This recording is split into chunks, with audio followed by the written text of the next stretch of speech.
வணக்கம் மக்களே, நாம் இன்னைக்கு பார்க்க போகிற தகவல் என்னன்னா, சென்னை பெருநகர காவல் தகவல் தொழில்நுட்ப சட்டத்தின் பிரிவு 66E படி தனிநபர்களின் படங்களை அனுமதியின்றி சமூக வலைதளத்தில் வெளியிட்டால் 3 ஆண்டுகள் வரை சிறை தண்டனை அல்லது 3 லட்சம் வரை அபராதம் விதிக்கப்படும் என சொல்லியிருக்காங்க.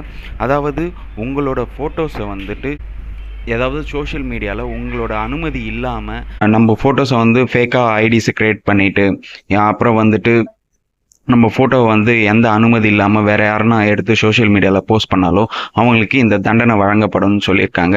இதுக்கு எப்படி கம்ப்ளைண்ட் பண்ணுறதுன்னு பார்த்தீங்கன்னா, 1930 என்ற டோல் ஃப்ரீ நம்பருக்கு கால் பண்ணிவிட்டு உங்களோட கம்ப்ளைண்ட்டை நீங்கள் ரிஜிஸ்டர் பண்ணலான்னு சொல்லியிருக்காங்க. அடுத்து உங்களோட ஃபோட்டோஸை தவறாக மிஸ்யூஸ் பண்ணாலோ இல்லைன்னா உங்கள் ஃபோட்டோஸை நிறைய பேருக்கு ஷேர் பண்ணாலோ, உங்களோட பர்மிஷன் இல்லாமல் அப்லோட் பண்ணாலோ, வாட்ஸ்அப்பில் ஆகட்டும், ட்விட்டர், இன்ஸ்டாகிராம், ஃபேஸ்புக் இதில் உங்களோட அனுமதி இல்லாமல் போட்டால் நீங்கள் 1930 இந்த நம்பருக்கு கால் பண்ணி உங்களோட கம்ப்ளைண்ட்டை நீங்கள் ரிஜிஸ்டர் பண்ணிங்கன்னா இமீடியட்டாக அவங்க ஆக்ஷன் எடுப்பாங்கன்னு சொல்லியிருக்காங்க.